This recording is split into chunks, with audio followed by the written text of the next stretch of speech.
ইংরেজি বাক্যে would rather দেখে যারা আমরা সরাসরি কোনো চিন্তা ভাবনা ছাড়াই ভার্ব ওয়ান বসিয়ে ফেলি, আজকের ক্লাসটি তাদের জন্য। আমাদের জানতে হবে উড রাদার থাকলে সবসময় ভার্ব ওয়ান হয় না, কখন অন্য কিছু হয়। আমরা সেকেন্ড যে স্ট্রাকচার আছে সেটি একটু দেখছি, তাহলে বিষয়টি ক্লিয়ার হয়ে যাবে। এখানে দেখতে পাচ্ছি সাবজেক্ট ওয়ান, এরপর উড রাদার আছে, এরপর আবার চলে এসেছে সাবজেক্ট টু। তখন কিন্তু আর ভার্ব ওয়ান বসানো যাবে না, তখন হয়ে যাবে ভার্ব টু।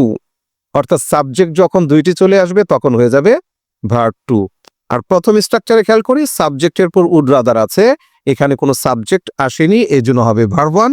এবং এরপর অতিরিক্ত অংশ হিসেবে যদি দেন যুক্ত হয়, এরপর যদি কোনো ভার্ব বসাতে হয়, সেটিও হবে ভার্ব ওয়ান। তাহলে কি শিখলাম? উড রাদার যুক্ত বাক্য যদি সাবজেক্ট না থাকে তাহলে হবে ভার্ব ওয়ান, যদি উড রাদারের পর সেকেন্ড সাবজেক্ট চলে আসে তাহলে হবে ভার্ব টু। এক্সাম্পলে বিষয়টি দেখে নিচ্ছি।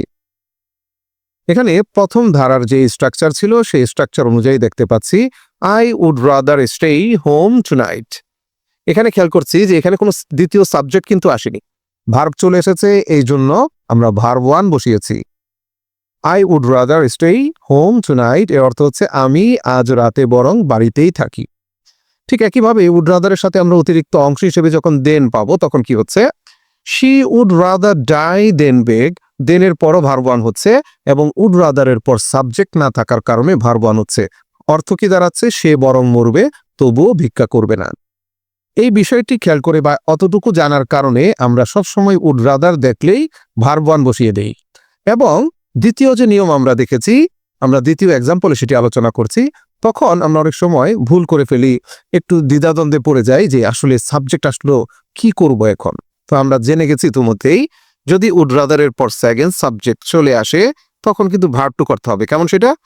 আই উড রাদার ইউ, মানে সেকেন্ড সাবজেক্ট চলে এসেছে, এই জন্য এটি হয়ে গেছে ভার্ব টু স্টেইড হোম। অর্থ কি দাঁড়াচ্ছে? আমি চাই তুমি বরং বাড়িতেই থাকো। আমরা অর্থগুলিও কিন্তু বুঝে নিলাম। আরেকবার বলে দিচ্ছি, উড রাদারের পর যদি সেকেন্ড সাবজেক্ট আসে তাহলে হবে ভার্ব টু, এবং উড রাদারের পর কোনো সাবজেক্ট না এসে যদি ভার্ব চলে আসে সেক্ষেত্রে হবে ভার্ব ওয়ান। আশা করছি এই বিষয়টি আপনাদের ইনশাআল্লাহ ভুল হবে না।